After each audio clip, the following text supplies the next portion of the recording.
नमस्कार, स्वागत है आपका उत्तराखंड खबरनामा न्यूज में। हरिद्वार में पौराणिक हर की पौड़ी से होकर बहने वाली गंगा धारा को स्केप चैनल घोषित करने वाले शासनादेश का मुद्दा एक बार फिर से गर्मा गया। स्केप चैनल वाले शासनादेश को रद्द करने की मांग को लेकर हरिद्वार के तीर्थ पुरोहित हर की पौड़ी पर बने हनुमान मंदिर के सामने अनिश्चितकालीन धरने पर बैठ गए। इन तीर्थ पुरोहित की मांग है कि स्केप चैनल घोषित करने वाले शासनादेश को वर्तमान सरकार रद्द करे। ये शासनादेश आस्था के खिलाफ खिलवाड़ है, जिसे बर्दाश्त नहीं किया जाएगा। जब तक शासनादेश रद्द नहीं होता तब तक तीर्थ पुरोहित का ये धरना जारी रहेगा।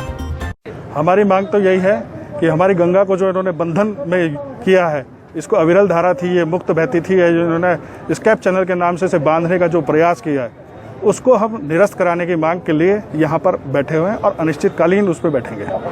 जब तक हमारी मांग सरकार पूरी नहीं मांग लेती तब तक हम यहीं पर बैठे रहेंगे, धरना देते रहेंगे। और इस विषय पे जहाँ एक बात और कहना चाहूँगा कि समय समय पर सरकार को भी पुरोहितों के रोष के विषय में पता है। वो इस पर चिंतन मनन करने के बाद इसको नए नाम से कुछ घोषणा करना चाहती है, जो हमें स्वीकार नहीं है। हमें सिर्फ एक ही बात स्वीकार है कि स्केप चैनल का शासन आदेश निरस्त हो। मैं जो है पिछली 16 जून 2020 को जो है हाईकोर्ट में लेके गया था अपना मामला, और एक PIL के माध्यम से मैंने जो है हाईकोर्ट में डाला था। मुख्य धारा अविरल धारा जो हमारी यहाँ पे जो बह रही है मुख्य हर की पौड़ी से, इसको जो है उत्तराखंड सरकार जो कांग्रेस शासन था 2016 में 14 दिसंबर 2016 को इसको जो है एक जियो के माध्यम से नहर घोषित कर दिया था, जिसको एस्केप चैनल बोला गया। उसमें एस्केप चैनल का मतलब नहर या नाला ही है, चैनल का मतलब जो होता है नाला होता है। और हम जो है हाईकोर्ट गए थे इस चीज़ को लेकर, और वहाँ से जो है उत्तराखंड सरकार को जो है निर्देश दिया गया कि आप इसमें जो है बताएं कि ये नहर है या एस्केप चैनल है, या फिर आप ये जो मुख्य धारा है माँ गंगा जी की। लेकिन उत्तराखंड सरकार की तरफ से काफ़ी जो है मीटिंगें इसमें की गई हैं। माननीय जो मुख्यमंत्री जी हैं, हमारे माननीय जो मंत्री जी हैं मदन कौशिक जी, उनके द्वारा भी जो है कई मीटिंग ली गई हैं। लेकिन अभी तक धरातल पे जो है कोई जियो अभी तक निकला नहीं है।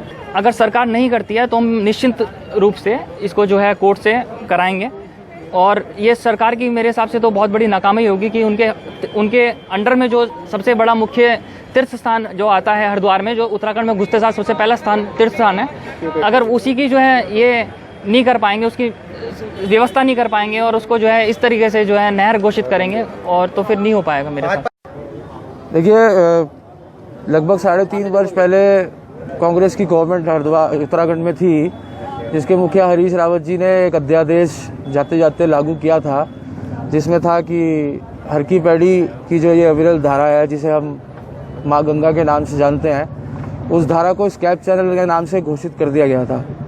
उस अध्यादेश के बाद होने के बाद सरकार बदल गई, नई सरकार बनी। नई सरकार में नए मुखिया ने यहाँ जब सबसे पहली बार हर की पैड़ी आए तो उन्होंने समाज से साथ ये वादा किया था कि वो इस स्केप चैनल के अध्यादेश को वापस लेंगे। आज इस बात को भी 3.5 साल हो गए। कई बार हमारे समाज से प्रतिनिधि मंडल, समाज के वरिष्ठ, समाज के सभी लोग जाके माननीय मुख्यमंत्री से कई बार मिल चुके, और हर बार हमें यही आश्वासन मिला कि जल्दी ही इस अध्यादेश को सरकार वापस लेगी और माँ गंगा को उचित स्थान और उचित सम्मान वापस मिलेगा। लेकिन इतने समय के इंतज़ार के बाद, बार बार विश्वास लेने के बाद और सरकार से विश्वास सुनने के बाद भी जब ये कार्य नहीं हुआ, तो आज मजबूरन हमें समाज के साथ यहाँ इस कोरोना काल में भी यहाँ माँ गंगा के उचित सम्मान और उचित स्थान के लिए यहाँ बैठना पड़ा। हमारी सरकार से सिर्फ एक ही मांग है कि वो सरकार जो पूर्व में अध्यादेश जारी किया हुआ है, शासनादेश जो जारी किया है स्केप चैनल का, उसको वापस लिया जाए और माँ गंगा को उचित स्थान दिया जाए। नहीं, आज हमने इस धरने की शुरुआत कर दी है। अब हम यहाँ तब तक बैठे हैं जब तक सरकार हमें इस बात का विश्वास नहीं देती या हमारी ये मांग पूरा नहीं करती कि कब तक ये काम हो जाएगा। कि पूर्व मुख्यमंत्री हरीश रावत यहाँ आए थे और उन्होंने एक लिखित बयान जारी किया था कि जो उन्होंने शासनादेश दिया था उसके लिए वो उन्होंने माफ़ी मांग चुके हैं। उसके बाद भी सरकार ने इस मामले में कोई गौर नहीं करा और इसमें सरकार को शासनादेश वापस लेना चाहिए था। लेकिन सब लोग इंतजार में हैं। वो शासनादेश जो कांग्रेस सरकार दे गई थी, वो इस सरकार में भी जस का तस बना हुआ है। हरिद्वार से उत्तराखंड खबरनामा न्यूज की रिपोर्ट।